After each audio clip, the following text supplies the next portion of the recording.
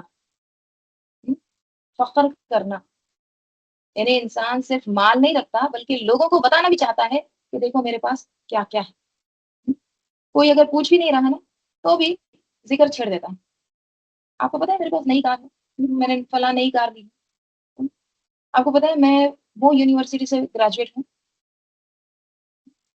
تو انسان کیا چاہتا ہے کہ اپنے پاس جو ہے، جو چیزیں اس نے حاصل کیا ہے، زیادہ پا کر جو لیا ہے اس کو شو آف بھی کرے،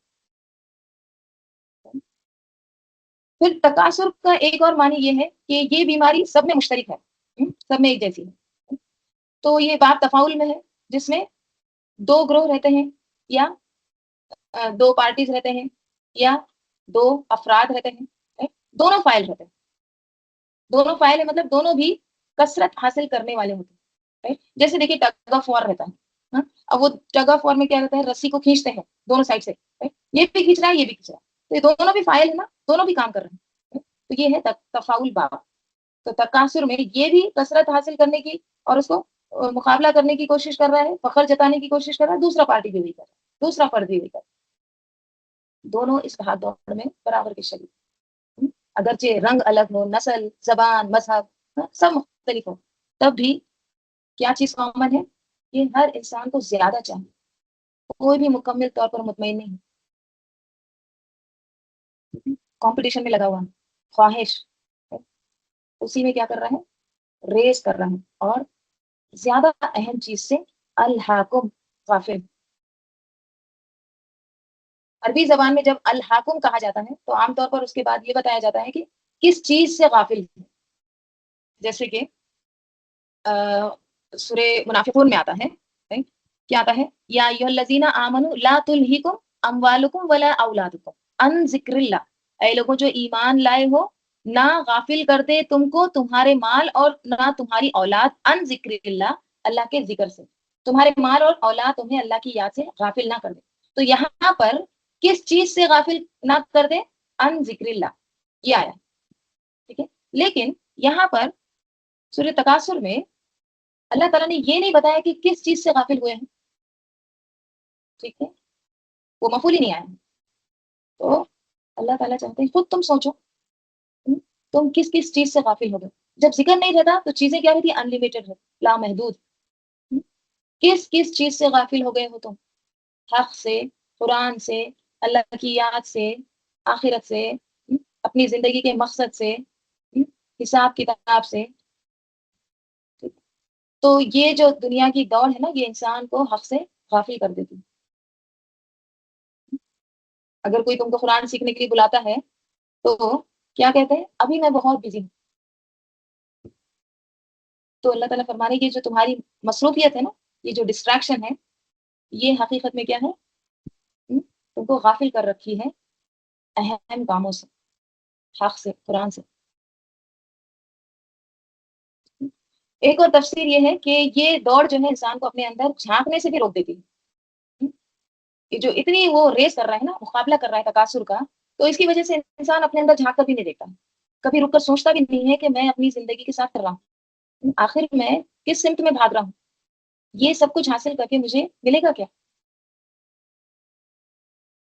کیونکہ دیکھیے ہوتا کیا ہے، انسان کو جس چیز کے پیچھے وہ بھاگتا ہے اگر وہ مل جاتی، کچھ عرصے کے بعد ہوتا یہ ہے کہ اس چیز سے بھی انسان کا دل بھر جاتا ہے، مثلا انسان کو گھر چاہیے، بہت کوشش کرتا ہے، ٹھیک ہے، اب مل گیا، پھر کیا کرتا ہے، جب گھر مل گیا تو اس کو پھر اس کے اندر ایک اور خواہش ہوتی ہے، یا پھر ایک مقابلہ ہوتا ہے کہ اس کا گھر میرے گھر سے زیادہ بہتر ہے، رائٹ؟ اس کے پاس اتنے بیڈ روم کا گھر ہے، ہمارے پاس تو اتنا ہی ہے۔ پہلے خواہش کیا تھی کہ گھر چاہیے، رائٹ؟ بعض لوگ کہتے ہیں بس کچھ بھی ہو جاؤ گھر مل جائے ہم کو یہاں پر، لینے کے بعد پھر اس کا گھر بڑا ہے، میرا گھر تو بہت چھوٹا ہے۔ تو انسان یہ ایک بار جو چیز حاصل کر لیتا ہے نا، اس سے بھی دل بھر جاتا ہے، پھر دوسری چیز کی طرف لگ جاتا ہے۔ تو یہ جو ہے نا کثرت کی جو خواہش ہے، اس کی وجہ سے پھر اہم کاموں سے وہ پیچھے رہ جاتا ہے۔ ایک خواہش ختم نہیں ہوتی، نئی خواہش پیدا ہو جاتی ہے، انسان کبھی بھی مطمئن نہیں ہوتا۔ اسی کو کہتے ہیں التکاثر۔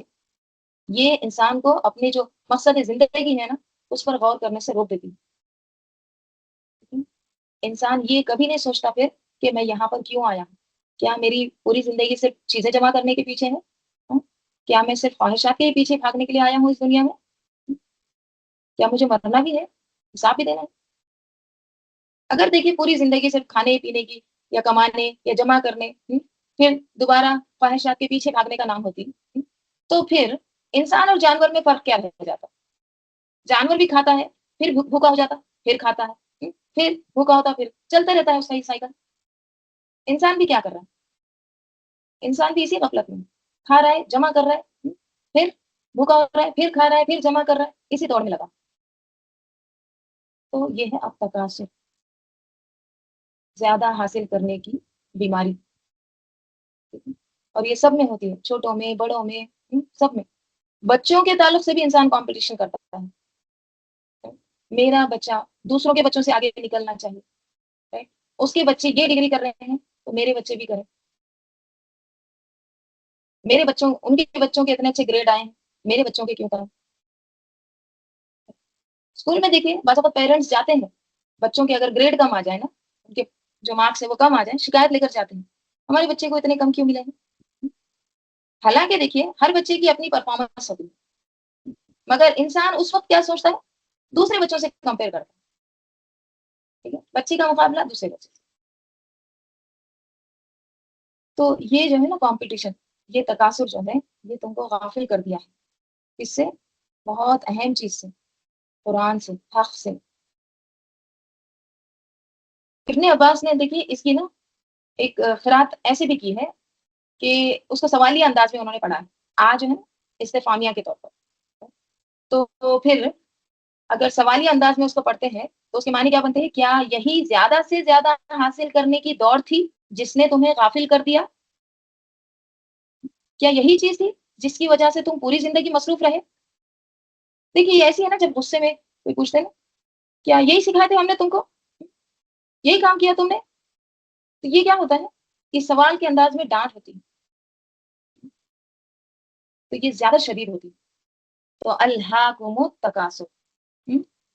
دوسری چیز آگے اللہ تعالیٰ فرماتے ہیں، اب یہ اتنی زیادہ غفلت ہو گئی ہے، حتیٰ زرتم المقابر، حتیٰ یہاں تک کہ زرتم زیارت کر لی تم نے، المقابر مقبروں کی یعنی قبروں کی، یہاں تک کہ یہ جو کثرت سے ہر چیز کی مقابلہ کرنا، اس کی دوڑ میں لگ جانا، یہ فکر میں تم اتنا زیادہ لگ گئے ہو کہ تم زیارت کر لیے قبروں کی۔ زیارت کے معنی کیا ہے، زرتم زور سے ہے، زائی واو را، زور کہتے ہیں زیارت کر، زیارت کرنا کیا ہے، زیارت یعنی وزٹ کرنا، ٹھیک ہے۔ زیارت مطلب صرف خبروں کا ہی نہیں ہوتا، جنرل بھی کسی کے گھر جا رہے ہیں آپ وزٹ کرنے، ان کو ملاقات کرنے کے، تو اس کے لیے بھی عربی میں زیارت کا ہی ورڈ آتا ہے، ٹھیک ہے، ملنے جانا ہوتا ہے۔ تو اصل میں نا زائی واورا، زور کہتے ہیں سینے کو جھکانا، ٹھیک ہے، جو سینہ ہوتا ہے نا چیسٹ، اس کو جھکانا، ٹھیک ہے۔ اب دیکھیے آپ کسی سے ملاقات کرنے کے لیے جاتے ہیں، تو آپ ایک دم اسٹریٹ کھڑے رہ کے ملاقات کرتے ہیں یا تھوڑا جھکتے ہیں؟ اپنے سینے کو تھوڑا بینڈ کرتے ہیں نا، تھوڑا جھکتے ہیں، رائٹ، سلام کرتے ہیں، تھوڑا ہاتھ ملاتے ہیں، رائٹ، گلے بھی ملتے ہیں۔ گلے ملنا کیا ہوتا ہے، یہی زیارت، ٹھیک ہے، اپنے چیسٹ کو جھکانا۔ قبرستان بھی جاتے ہیں تو کیا کرتے ہیں، کھڑے اسٹریٹ اکڑ کے جاتے ہیں؟ نہیں، جھک جاتے ہیں۔ اب یہاں پر دیکھیے ایک چیز غور کریے، زیارت جو ہوتی ہے نا، کسی کے گھر وزٹ کرنے جاتے ہیں تو یہ ٹیمپرری ہوتا ہے، ٹھیک ہے، انسان کسی کی ملاقات کے لیے جاتا ہے تو ہمیشہ کے لیے نہیں جاتا، واپس آ جاتا ہے۔ اسی لیے اللہ تعالیٰ نے خبر کے لیے یہاں پر زیارت کا لفظ استعمال کیا، کیونکہ خبر آخری منزل نہیں ہے، ایک ٹیمپرری اسٹیشن، اس کے بعد دوبارہ اٹھایا جائے گا، تو زیارت کا ورڈ آیا۔ تو اللہ تعالیٰ یہاں پر کیا کہہ رہے ہیں کہ حتیٰ زرتم المقابر، یہاں تک کہ تم زیارت کر لیے کس کی؟ مقابر. زرتم بھی ماضی کا صیغہ، یعنی تم اتنا زیادہ الحاکم التکاثر میں لگ گئے ہو، اتنا تم نے کثرت حاصل کرنے کی، ایک دوسرے سے کمپٹیشن کرنے کا، یہ تم کو غافل کر رکھا ہے کہ تم خبروں تک پہنچ گئے، یعنی موت آ گئی تم کو. اور ویسے دیکھیے انسان جب قبرستان جاتا ہے نا، تو قبرستان میں کوئی دنیا کے فائدے کے لیے نہیں جاتا انسان، ٹھیک ہے. وہاں پر جا کے انسان کو کیا یاد آتا ہے؟ قبرستان میں جا کر کیا یاد آتا ہے؟ ایک دن میں بھی یہاں پر آنے والا ہوں، ٹھیک ہے. تو قبرستان جو ہے نا یہ بہت بڑا ریمائنڈر ہے، یاد دہانی ہے. اگر کوئی شخص برسوں سے نماز نہیں پڑھ رہا ہے، ہاں، دین سے دور ہے، اگر وہ کسی جنازے میں چلا جاتا ہے، تدفین ہوتے ہوئے دیکھتا ہے، خبروں کے درمیان چلتا ہے، تو اس کا دل بدل جاتا ہے، ہل جاتا ہے اس کا دل. اور جب وہ خبروں کے اوپر جو ایجز لکھے ہوئے رہتے ہیں نا، کسی کی خبر پر لکھا ہوتا ہے 6 ماہ کا، کسی کی خبر پر لکھا ہوتا ہے 20 سال کا تھا، کسی کے اوپر 31 سال، کسی کے اوپر 83 ایئرس. تو وہ جب وہ پڑھتا ہے نا، تو اس وقت وہ دوسروں کے بارے میں نہیں سوچتا ہے. اس وقت وہ کیا سوچ رہا ہوتا ہے؟ ایک دن میری خبر بھی یہاں ہوگی، اس پر بھی اسی طرح لکھا ہوگا. تو قبرستان جو ہے نا یہ ایک خاموش ریفلیکشن ہے، یاد دہانی ہے. دیکھیے قبرستان میں جا کر انسان ہل جاتا ہے، لیکن عربوں میں بعض قبائل کا حال یہ تھا کہ وہ قبرستان جا کر بھی فخر کرتے تھے. وہ کہتے تھے کہ دیکھو ہمارے قبیلے میں فلاں بہادر تھا، دیکھو وہ جو خبر ہے نا وہ فلاں سردار تھا، وہ جو ہے نا وہ بہت جنگجو تھا. تمہارے پاس ہے ایسے لوگ؟ یعنی خبروں پر بھی وہ کیا کرتے؟ کمپٹیشن کرتے. آج بھی دیکھیے، آج ہوتا ہے جو ہسٹوریکل پلیسز پہ جاتے ہیں، ٹھیک ہے، وہاں پر بھی خبریں وغیرہ ہوتی ہیں، تو وہاں بھی دیکھ کر آج بھی ہوتا ہے وہ جو ہے نا وہ فلاں فلاں جرنل تھا، فلاں بادشاہ تھا، فلاں ہیرو تھا. تو قبرستان میں جا کر انسان کو موت کی یاد آنا چاہیے. تو وہاں پر بھی لوگ ایگو کرتے ہیں، کمپیریزن کرتے ہیں، یہاں پر بھی تکاثر میں لگ گئے. تو یہ تکاثر نے انسان کو اتنا اندھا کر دیا کہ دنیا میں بھی کمپٹیشن کرتے ہیں، تاریخ میں بھی، ہسٹری میں بھی کمپٹیشن کرتے ہیں، یہاں تک کہ خبروں میں بھی، قبرستان میں بھی جا کے وہاں بھی کمپیریزن کرتے ہیں. اسی لیے دیکھیے پاسٹ ٹینس کا سینس آیا ہے، ماضی زر تم، یعنی تم نے زیارت کر لی. یہاں بھی الحاکم، یعنی تمہیں غافل کر دیا ہے، تم غافل ہو چکے. یہاں پہ صرف ایک وارننگ نہیں ہے بلکہ ایک پورا فیصلہ ہے. یعنی تم اس غفلت میں اتنے ڈوب چکے ہو کہ تمہاری حالت تو ہوپلیس ہے. الحاکم کے بجائے یلہیکم آتا نا، یہ تمہیں غافل کرے گا، تو شاید تھوڑی امید رہ جاتی. لیکن یہاں پر کیا فرمایا؟ غافل کر چکا ہے. یعنی یہ جو بیماری ہے نا یہ دل کے اندر بہت گہرائی تک جا چکی ہے. الحاکم التکاثر حتی زرتم المقابر. اب کیا ہوتا ہے؟ کلا سوف تعلمون ثم کلا سوف تعلمون. کلا ہرگز نہیں، ڈانٹ رہتی ہے، ردا اور جزر، یعنی ہرگز نہیں، بالکل نہیں، ناٹ ایٹ آل، نو وے جس کو کہتے ہیں، ایسا ہرگز نہیں ہو سکتا. سوف تعلمون، ان قریب تم جان لو گے. پھر سما، پھر کلا ہرگز نہیں، سوف تعلمون، ان قریب جلدی ہی تم جان لو گے. ٹھیک ہے. تو کلا کیا ہے؟ یہ بہت طاقتور لفظ ہے. ایک ہوتا ہے لا، ایک ہے کلا. تو لا کیا ہے؟ نہیں. کلا کیا ہے؟ کسی کو تھپڑ مار کے نہیں بولا. ٹھیک ہے، یعنی بہت زیادہ تاکید ہے، ہو ہی نہیں سکتا، ہرگز نہیں. ٹھیک ہے، یعنی تم جس غفلت اور دھوکے میں پڑے ہوئے ہو نا، یہ ہمیشہ نہیں چلے گا. ایک وقت آنے والا ہے جو تمہاری آنکھیں کھل جائے گی. آج تم دنیا کی دوڑ میں، دنیا میں کثرت حاصل کرنے میں کھوئے ہوئے ہو، مگر ایک دن خود پکارو گے، کیا میں نے اپنی زندگی کے ساتھ کیا کیا؟ میں کس دھوکے میں پڑا رہا ہوں؟ بعض لوگوں کو آپ بار بار سمجھاتے نا زندگی کا مقصد کیا ہے، آخرت کیا ہے، قرآن کیا کہتا ہے، لیکن وہ سننا نہیں چاہتے. پھر انسان کیا کہتا ہے؟ یہ شخص کبھی نہیں بدلے گا، یہ تو ہوپلیس کیس ہے. اللہ تعالیٰ فرماتے ہیں کل ہرگز نہیں، ایک وقت ضرور ایسا آئے گا جب یہ حقیقت جان لے گا. اس وقت کوئی ڈسٹریکشن نہیں ہوگا، کوئی اللہ کو کچھ نہیں رہے گا، کمپٹیشن نہیں، کوئی بزنس نہیں، کوئی مال نہیں. لیکن اس وقت بہت دیر ہو چکی ہے. کل سوف تعلم، بہت جلدی تم جان لو. سوفا جو ہے نا مستقبل کے لیے آتا ہے، فیوچر پہ، جلدی، ان قریب، یعنی موت تمہارے بہت قریب ہے، کیونکہ جیسے انسان کی موت آتی ہے ویسے اس کی قیامت شروع ہو جاتی ہے۔ تو جیسے انسان خبر میں داخل ہوتا پھر حقیقتیں کھلنا شروع ہوتی ہیں۔ جیسے وہ علی رضی اللہ عنہ کا ایک قول ہے نا، کیا ہے؟ الناس نیامن، لوگ سوئے ہوئے ہیں، فیضا ماتو، جب وہ مر جائیں گے، انتبہو، تو وہ جاگیں گے۔ دنیا میں ابھی لوگ سوئے ہوئے ہیں کہتے ہیں، ٹھیک ہے، ابھی دنیا میں لوگ سوئے ہوئے ہیں، خواب میں ہیں، right؟ لیکن جیسے ہی مریں گے نا پھر جاگیں گے، ٹھیک ہے؟ تو جیسے ہی مرے گا تو ساری حقیقتیں کھلیں گی۔ انسان کیا سمجھتا ہے؟ کریئر ہی اس کا سب کچھ ہے، مال ہی سب کچھ ہے، یہ کمپٹیشن سب کچھ ہے، پھر موت آتی اچانک جاگ جاتا، پھر کیا ہوتا؟ سوف تعلمون، ان قریب تم جان لو گے خبر کے بارے میں۔ جب انسان خبر میں جائے گا، سوالات شروع ہو گئے، جان لو گے سوف تعلمون، تب احساس ہوگا کس چیز میں بزی رہا دنیا میں۔ کلا سوف تعلمون، پھر ہرگز نہیں تم جان لو گے۔ تو یہ جو ریپیٹیشن آتا ہے نا، کس لیے آتا ہے؟ ایک ہی بار کہہ دیتے تو کافی رہتا، لیکن دوبارہ آیا تو یہ کیوں آتا ہے؟ یہ تاکید ہوتی ہے، یعنی اس قدر وہ غفلت میں ہے، پتہ چل جائے گا، تم کو پتہ چل جائے گا، دیکھو معلوم ہو جائے گا۔ اور بعض مفسرین یہ بھی کہتے ہیں پہلی بار جو آیا ہے کلا سوف تعلمون، یہ خبر کے لیے ہے، ٹھیک ہے، یعنی خبر میں جب جاگیں گے، اور دوسری بار جو کل ثم کلا سوف تعلمون آیا ہے وہ قیامت کے دن جب جاگیں گے، ٹھیک ہے۔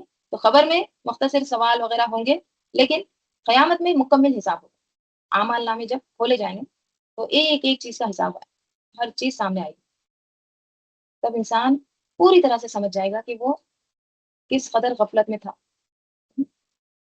کتنی حقیر چیزوں کے پیچھے پڑا ہوا تھا، اور ان چیزوں کو حاصل کرنے کے لیے اپنی پوری زندگی لگا دی، رائٹ۔ یہاں پر زمشقری جو ہے نا، یہ بھی ایک مفسر ہے رحمۃ اللہ علیہ، وہ کہتے ہیں کہ یہ وارننگ جو آئی ہے نا، دراصل اللہ کی رحمت ہے، اللہ انسان کو جھنجھوڑ رہے ہیں تاکہ وہ غفلت سے جاگے، اور جب وارننگ کو ریپیٹ کیا جاتا ہے تو اس کی شدت اور بڑھ جاتی ہے، ٹھیک ہے۔ تو یہاں پر جو ریپیٹ آیا ہے یہ شدت بتاتا ہے، تاکید ہوتی ہے، جیسے ہم کہتے ہیں میں تم کو بتا رہا ہوں نا، بتا رہا ہوں نا، تو کیا مطلب اس کا؟ یعنی میں سیریس ہوں، ایسی کیجول گفتگو نہیں کر رہا ہوں، بلکہ کیا ہے؟ سیریس، سخت تنبیہ۔ دیکھیے، ہم قرآن آج پڑھ رہے ہیں، لیکن اس وقت جب قرآن نازل ہو رہا تھا آپ صلی اللہ علیہ وسلم کے دور میں، تو وہ کیا تھا؟ ایک اسپیچ تھا، ریڈنگ نہیں تھا، ٹھیک ہے، کیا تھا؟ اسپیچ تھا، سن رہے تھے نا، رسول صلی اللہ علیہ وسلم لوگوں کو سنا رہے تھے، ٹھیک ہے۔ اور جو اسپیچ ہوتی ہے نا، اسپیچ بول کر جو سنتے ہیں نا، وہ دل پر زیادہ اثر کرتی ہے، ٹھیک ہے۔ اسی لیے دیکھیے، کبھی انسان کوئی کتاب پڑھتا ہے تو اتنا اس کو سمجھ میں نہیں آتا، لیکن وہی چیز جب وہ سنتا ہے تو اس پر زیادہ اثر ہوتا ہے، وہ زیادہ اچھا گہرائی سے سمجھتا ہے۔ قرآن کا بھی دیکھیے، جب ہم خود پڑھتے ہیں تو اتنا متاثر نہیں ہوتے، لیکن جب نماز میں ہم قرآن کو سنتے ہیں تو آنکھیں بھر آ جاتی ہیں، تو وہ جو آواز، وہ جو لہجہ ہوتا ہے، وہ وقفہ جو ہوتا ہے، یہ ڈائریکٹ دل پر اثر کرتا ہے۔ اسی لیے دیکھیے صحابہ رضی اللہ عنہم نے کیا کہا ہے؟ قرانا و اطانا نہیں کہا، ٹھیک ہے، کیا کہا ہے؟ قرانا، ہم نے پڑھا اور ہم نے اطاعت کی، یہ نہیں کہا، بلکہ کیا کہتے ہیں؟ سمعنا و اطعنا، ہم نے سنا اور ہم نے اطاعت کی، ٹھیک ہے۔ قرآن صرف ایک انفارمیشن نہیں ہے، بلکہ کیا ہے؟ ایک زندہ معجزہ ہے، ایک لائیو اسپیچ ہے، ٹھیک ہے، جو دل سے بات کرتا ہے۔ اور جب واقعی انسان قرآن کو سننا شروع کر دیتا ہے تو اس کے اندر سے جو جہالت کے پردے ہیں نا، پھر وہ ہٹے جاتے ہیں، غفلت نکلتے جاتی ہے، جاگتا ہے انسان۔ تو ثم کلا سوف تعلمون، کلا لو تعلمون علم الیقین، کلا ہرگز نہیں، لو تعلمون کاش تم جانتے ہوتے، علم الیقین یقین کی آنکھ سے۔ اب یہاں پر یقین یہ بہت امپورٹنٹ ورڈ ہے، اس کو تھوڑا سا دیکھتے ہیں۔ دیکھیے، یقین جو ہے نا، اس کے بھی درجات ہوتے ہیں، ٹھیک ہے۔ یقین، یقین کیا ہے؟ یقین کرنا، بلیف کرنا، ٹھیک ہے۔ ایک ہوتا ہے علم الیقین، یقین کا علم جو یہاں پر آیا، دوسرا ہوتا ہے عین الیقین، اور آگے آئے گا، ٹھیک ہے، آیت نمبر 7۔ ایک ہوتا ہے حق الیقین، ٹھیک ہے، تو حق الیقین کہیں اور جگہ آیا ہے، ٹھیک ہے، تو یہاں پر علم الیقین، عین الیقین یہ آئے، ٹھیک ہے۔ تو یقین کیا ہے؟ ہاں، یقین صرف جان لینا نہیں ہوتا، بلکہ کیا ہے، ایک دم پختہ طریقے سے کنوکشن کے ساتھ اس کو ماننا، ایسا کسی چیز کو ماننا کہ دل میں کوئی شک ہی نہ رہے، یہ ہوتا ہے یقین، ٹھیک ہے۔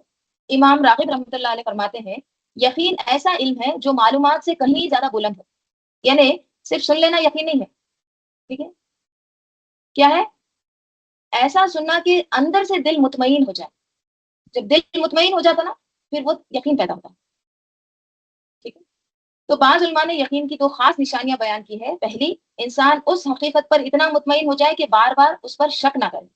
دوسری، وہ حقیقت دل کے اندر اتر جائے، انسان کے وجود کا حصہ بن جائے، ٹھیک ہے؟ مثلاً کوئی اگر کہتا ہے کہ آخرت ہو سکتی ہے آخرت، یہ یقین نہیں، لیکن اگر انسان اس طرح یقین رکھے جس طرح مجھے اپنے وجود کا یقین ہے نا، اسی طرح آخرت کا یقین ہے، میرا ایگزسٹنس ہے، میں ہوں نا، الائیو ہوں میں، اسی طرح آخرت بھی، تو یہ ہوتا ہے یقین، ٹھیک ہے۔ یقین کے لیے، یہ موت کے لیے دیکھیے یقین ورڈ آیا ہے قرآن میں، ہے نا، وَاعْبُدْ رَبَّكَ حَتَّى يَأْتِيَكَ الْيَقِينُ، اپنے رب کی عبادت کرتے رہو یہاں تک کہ تمہارے پاس یقین آ جائے۔ تو یہاں پر کیا ہے؟ یقین سے مراد موت، کیوں؟ کیونکہ دنیا میں موت ایک ایسی حقیقت ہے جس کو کوئی بھی جھٹلاتا نہیں، کوئی بھی شک بھی نہیں کرتا ہے موت کے تعلق سے، کافر ہو مومن ہو، سب موت کو مانتے ہیں، ایسے نہیں مانتے ہیں بلکہ یقین کے ساتھ اس کو پخت ایک دم کنوکشن ہوتا ہے کہ موت آنے والی، اسی لیے موت کو کیا کہا گیا؟ یقین۔ اب دیکھیے بعض لوگ آخرت کے تعلق سے کیا کہتے ہیں، ہاں بہت انٹرسٹنگ آئیڈیا ہے، ہو سکتا ہے، ٹھیک ہے، مگر دل قبول نہیں کرتا، ٹھیک ہے، وہ ہے، ہو سکتا ہے، ممکن ہے، لیکن پتہ نہیں دل میں کچھ اطمینان نہیں، ٹھیک ہے، تو یہ جو ہے نا، یہ یقین نہیں، یہ کیا ہے؟ پھر شک ہے۔ تو جب تک دل کنونس نہیں ہوتا نا، اطمینان نہیں آتا نا، تو وہ یقین میں یقین نہیں ہو سکتا، ٹھیک ہے۔ جیسے اللہ تعالیٰ سورہ جاسیہ میں کیا فرماتے ہیں، وما نحن بمستيقنين، ہم یقین رکھنے والے نہیں، یعنی علم ہے، سن لیا، مگر دل تک نہیں پہنچا، ٹھیک ہے۔ اب دیکھیے یقین کے 3 درجے، ٹھیک ہے، علم الیقین، اب اس کو ایک مثال سے سمجھتے ہیں۔ سب سے پہلا کیا ہے؟ علم الیقین، دوسرا کیا ہے؟ عین الیقین، تیسرا حق الیقین۔ مثلا آپ کو آپ کے کمرے میں بیٹھے ہیں، ٹھیک ہے، آپ کو آپ کے ونڈو میں سے کہیں دور دھواں نظر آ رہا ہے، ٹھیک ہے، ٹھیک ہے، دور سے دھواں دھواں نظر آ رہا ہے، اسموک نظر آ رہا ہے، ٹھیک ہے، لیکن آپ نے فائر دیکھے نہیں ہے، آپ کیا کہتے ہیں؟ آپ کہتے ہیں کہ وہاں پر آگ لگی ہوگی، ٹھیک ہے، آپ نے دیکھا نہیں ہے، صرف آپ کی کیا ہے؟ آپ کو ایک علم ملا، ٹھیک ہے، مثلا آپ نے ٹی وی پر نیوز سنے، اب آپ ٹی وی پر نیوز سنے ہیں کہ فلاں ایریے میں یا فلاں سٹی میں آگ لگی، ٹھیک ہے؟ تو آپ کے علم میں آ گیا، لیکن آپ نے وہاں پر جا کے نہیں دیکھی، تو یہ کیا ہے؟ علم الیقین، ٹھیک ہے۔ جیسے ہوتا ہے نا رات کو بارش ہوتی ہے، صبح میں اگر آپ کو زمین گیلی نظر آتی تو آپ کیا کہتے ہیں؟ کہ رات کو بارش نہیں ہوگی، تو یہ کیا ہے؟ علم الیقین۔ اب دیکھیے دوسرا درجہ کیا ہے؟ عین الیقین۔ عین الیقین کیا ہے؟ عین یعنی آنکھ، آنکھ کا یقین کی آنکھ، ٹھیک ہے، یعنی آنکھ سے دیکھ کر یقین کرنا۔ آپ نے نیوز میں سنے تھے آگ لگی ہے، آپ نے علم کی بنا پر اس کو مان، ٹھیک ہے، اب کیا ہے؟ اب آپ کو آگ خود نظر آ رہی، ٹھیک ہے، مثلا آپ ونڈو سے پردہ ہٹا کے دیکھتے ہیں تو آپ کو آگ نظر آتی ہے، اب یہ کیا ہے؟ ویژول سرٹینٹی، یعنی آپ کو دیکھ کر آپ نے یقین کر، کفار یہی ڈیمانڈ کرتے تھے نا، وہ کیا کہتے تھے؟ ہم دیکھیں گے تو مانیں گے، جنت دکھاؤ، جہنم دکھاؤ، قیامت دکھاؤ، یعنی ان کو علم الیقین کافی نہیں تھا، عین الیقین چاہیے۔ تو یہ ہو گیا عین الیقین، آپ نے آگ دیکھ لیے، آپ کو نظر آئی، آپ نے اب کنونس ہو گیا، آپ یقین کر لیا، ٹھیک ہے۔ تیسری چیز کیا ہے؟ حق الیقین، آپ کو آگ نظر بھی آ رہی ہے اور آپ اس جگہ پر بھی پہنچ گئے اور آپ کا ہاتھ بھی چل گیا، ٹھیک ہے، یعنی آپ کے قریب گئے، اس آگ کو، اس ہیٹ کو آپ نے محسوس کیا، صرف علم نہیں ہے، صرف دیکھے نہیں ہے، بلکہ آپ نے محسوس بھی کر لیا، آپ کا ہاتھ بھی چل گیا، تو یہ کیا ہے؟ حق الیقین۔ اللہ تعالیٰ دنیا میں بھی انسان کو اس طرح سے ٹیسٹ کراتے ہیں، اور یہ حق الیقین کب آتا ہے؟ حق الیقین ایک دم پوری طرح سے کنوینس، جب قرآن دل میں اترتا ہے،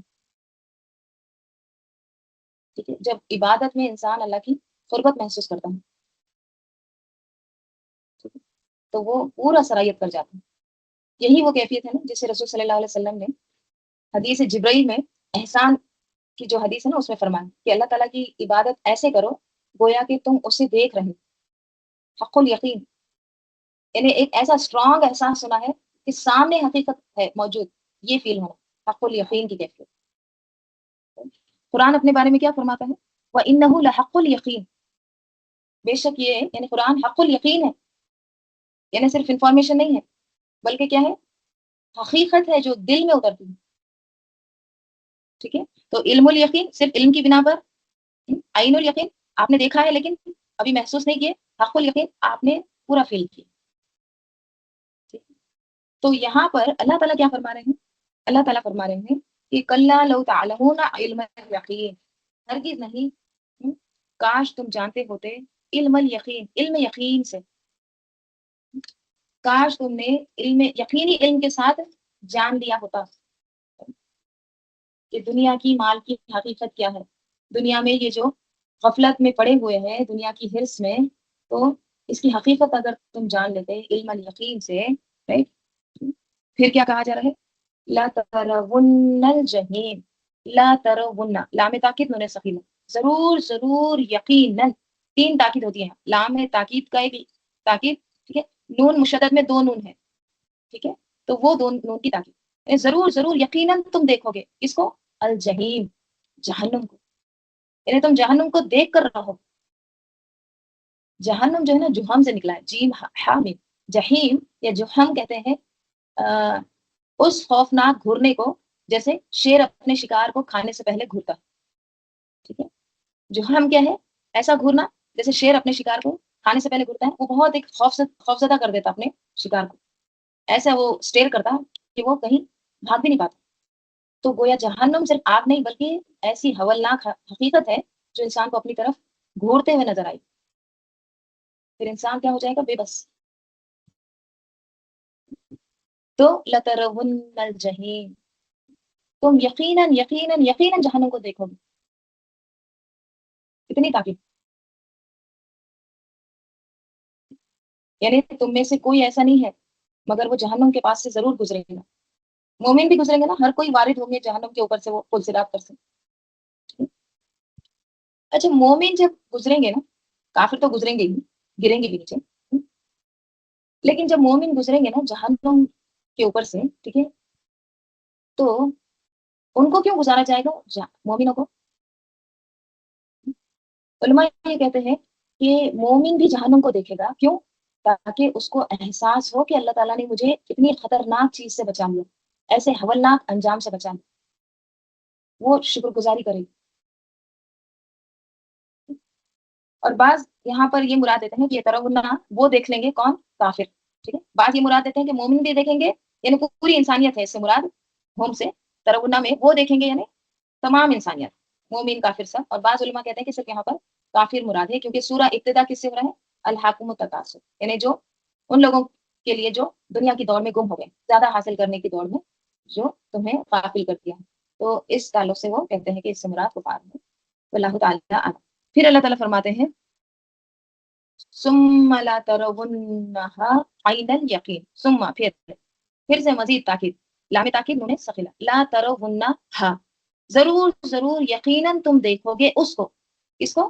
جہنم کو، عین الیقین، کیسے دیکھو گے؟ یقین کی آنکھ سے. اب یقین کی آنکھ آپ کو سمجھ میں آ گیا کیا میننگ ہے اس کا؟ یعنی تم نے دیکھے، فائر لگی ایک دم. ٹھیک ہے، تو پہلے تو تم کو علم الیقین دیا گیا تھا، قرآن آئی، وحی آئی، دلائل سب تمہارے سامنے تھے، تم کہتے تھے کہ دیکھیں گے تو مانیں گے.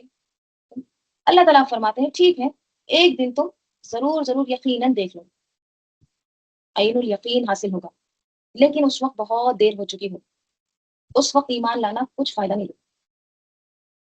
ٹھیک ہے، تو تم اپنی آنکھوں سے جہنم کو دیکھ رہے ہو.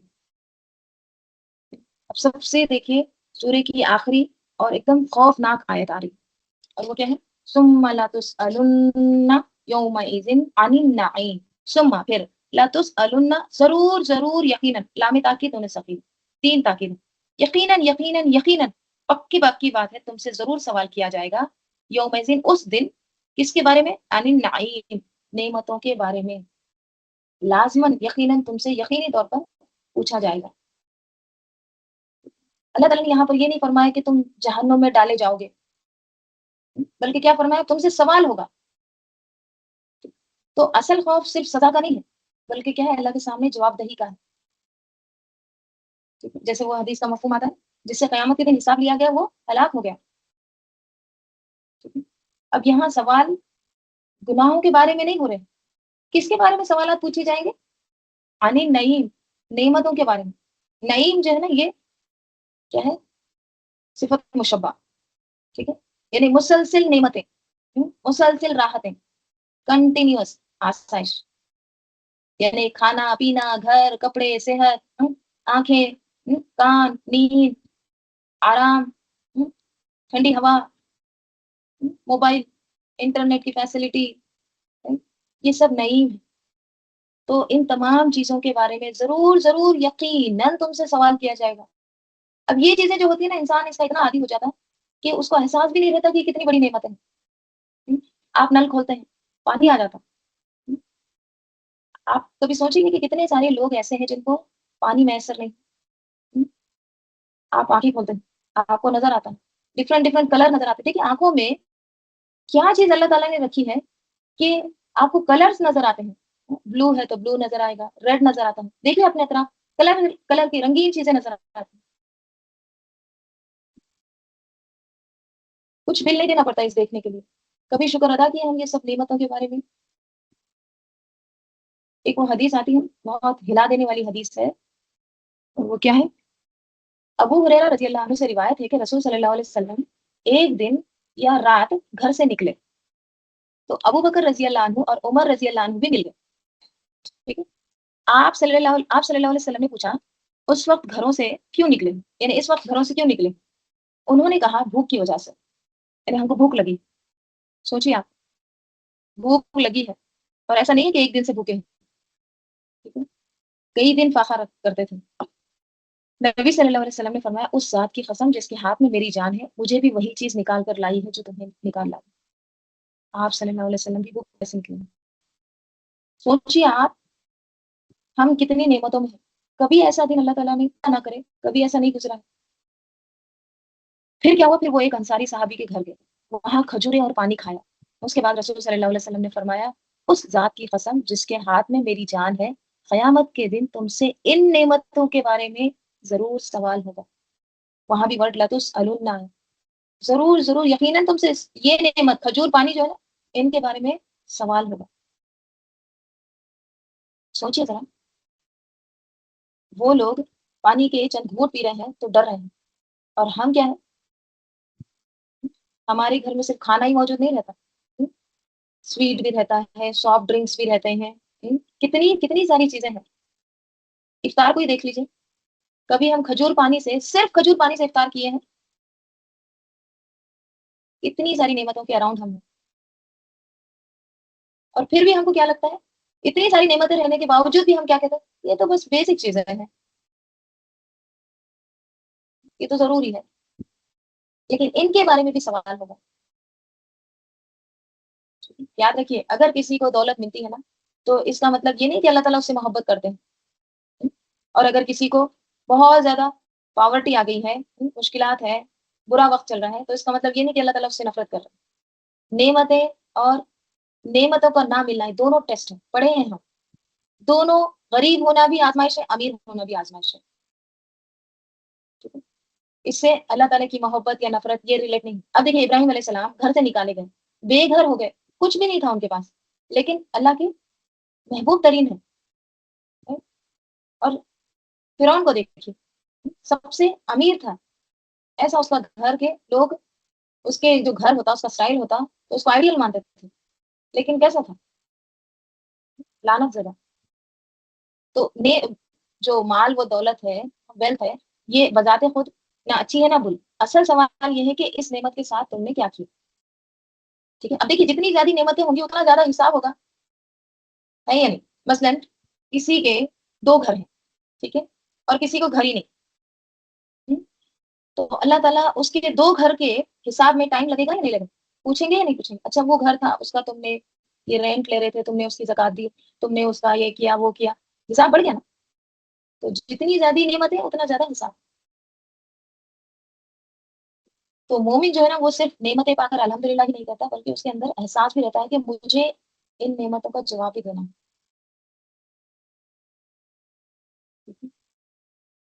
تو ثم لا تسألن یومئذ عن النعیم، ضرور ضرور یقیناً تم سے سوال کیا جائے، پوچھا جائے گا. ٹھیک ہے، جو کچھ تم کو دیا گیا تھا اس کے ساتھ تم نے کیا کیا. ہم سمجھتے ہیں اللہ تعالیٰ جو ہم کو دے رہا ہے وہ ہمارا ہے، لیکن یہ سب اللہ کا ہے. اللہ تعالیٰ قرآن میں کیا فرماتے ہیں؟ وما اوتیتم من شیء، اور جو بھی تم دیے گئے نا کسی چیز میں سے بھی، یعنی جو بھی چیز تم کو دی گئی ہے وہ کیسی ہے؟ ومتاع الحیات الدنیا وزینتها، دنیا کا ٹیمپرری فائدہ ہے اور اس کی زینت ہے. اب غور کیجئے، اللہ تعالیٰ نے یہاں پر یہ نہیں کہا کہ جو بھی تمہارا ہے، بلکہ کیا فرمایا؟ اوتیتم، مجھول کا صیغہ، جو بھی تم کو دیا گیا. اور جو چیز دی جاتی ہے نا وہ اصل میں دینے والے کی ہوگی. ٹھیک ہے، اگر اللہ نے دیا ہے تو یہ اسی کا ہے، جس نے دیا وہ اس سے واپس بھی لے سکتا ہے. تو گھر، مال، صحت، اولاد، عزت، یہ جو شہرت، اونرشپ، یہ سب چیزیں جو ہے نا یہ امانت ہے، ٹیمپرری ایکسس کے لیے دیا گیا ہے. متاع ہے، متاع. متاع کیا ہے؟ ایک بار ایک بچی برتن دھو رہی تھی ندی کے کنارے، ٹھیک ہے، تو اس کا جو برتن دھونے کا کاتا ہے وہ آ کر ایک بکری لے کر چلے جاتی. تو وہ کیا کہتی ہے؟ ارے یہ میرا متاع لے کر جا رہی ہے. تو متاع کیا ہے؟ وہ کاتا، اسکرب. اسکرب کی کیا اہمیت رہتی ہے ہمارے پاس؟ سینے سے لگا کے رکھتے اس کو، پرس میں رکھتے ہمیشہ نہیں. تو دنیاوی زندگی بھی متاع ہے، اس کو دل سے سینے سے لگا کے رکھنے کا. بعض علماء النعیم کے بارے میں یہ فرماتے ہیں کہ النعیم صرف کھانا پینا اور آسائش نہیں ہے، سب سے بڑی نعمت رسول صلی اللہ علیہ وسلم، قرآن، ہدایت اور ایمان ہے. سب سے بڑی نعیم کیا ہے؟ قرآن، ایمان، رسول صلی اللہ علیہ وسلم، ہدایت، یہ ہے. اب آپ سوچئے، دنیا کی اتنی پاپولیشن ہے، ٹھیک ہے، اس میں سے اللہ تعالیٰ نے ہم کو یہ نعمت نوازی. کون سی نعمت؟ اسلام کی نعمت، قرآن کی نعمت، رسول صلی اللہ علیہ وسلم کی نعمت، ایمان کی نعمت. یہ کوئی چھوٹی نعمت ہے؟ بہت بڑی نعمت ہے. تو قیامت کے دن اس کے بھی بارے میں ہم سے سوال ہوگا. لَتُسْأَلُنَّ، یہ بھی نعمت کے بارے میں سوال ہوگا کہ تم نے قرآن کے ساتھ کیا کیا، کیا تعلق رکھا قرآن کے ساتھ، تم نے رسول صلی اللہ علیہ وسلم کی سنت کے ساتھ کیا کیا. تم کو ہدایت ملی تو تم نے اس کی قدر کی یا نہیں کی؟ تم نے علم جو حاصل کیا اس پر کتنا عمل کیا؟ لَتُسْأَلُنَّ. قتادہ رحمۃ اللہ علیہ وہ بھی کہتے ہیں کہ اللہ تعالیٰ ہر اس شخص سے سوال کرے گا جسے کوئی بھی نعمت دی گئی تھی کہ اس نے اس نعمت کے ساتھ کیا کیا. یعنی ایک ایک نعمت کا حساب ہوگا، آنکھ کا، زبان کا، وقت کا، جوانی، مال، علم، فرصت، فرصت، یہ ایمان، اس سب چیزوں کا سوال ہوگا. ٹھیک ہے، ثم لا تسألن یومئذ عن النعیم. تو کیا سمجھ میں آتا ہے اس سورے سے؟ بہت اہم سورہ ہے. الہاکم التکاثر، زیادہ حاصل کرنے کی دوڑ نے تم کو غافل کر دیا. یعنی انہی چیزوں نے تمہیں اللہ کی اطاعت سے غافل کر دیا. کون سی چیزیں؟ کمپٹیشن، اسٹیٹس، کمپیریزن، دنیا کی کثرت، مال کے پیچھے بھاگنا، یہ اہم چیزوں سے تم کو غافل کر دیا. اور اہم چیز کیا ہے؟ اللہ کی اطاعت. حتی زرتم المقابر، یہاں تک کہ تم قبروں تک جا پہنچے. یعنی دنیا کی دوڑ میں لگے رہے یہاں تک کہ موت آ گئی، زندگی ختم ہو گئی. ٹھیک ہے، زندگی ختم ہو جاتی ہے پھر انسان پیچھے پلٹ کے دیکھتا ہے، وہ پروموشن، وہ کمپیریزن، وہ جو اکٹھا کیا ہوا مال، شو آف، سب ختم. صرف کیا بچ جاتا ہے؟ اعمال. ٹھیک ہے، تو سورہ تکاثر کا اصل پیغام کیا ہے؟ دنیا کو ہاتھ میں رکھو، دل میں مت بساؤ. ٹھیک ہے؟ کیونکہ جو چیز ہم کو آج ہماری لگ رہی ہے نا وہ کل کسی اور کی ہوگی. ہم کو مٹی کے نیچے جانا. ثم لا تسألن یومئذ عن النعیم. قرآن میں دیکھیے کن کن چیزوں کو نعمتیں کہا گیا ہے، اس کے بارے میں بھی ذرا دیکھ لیتے ہیں. جیسے اللہ تعالیٰ سورہ نحل میں فرماتے ہیں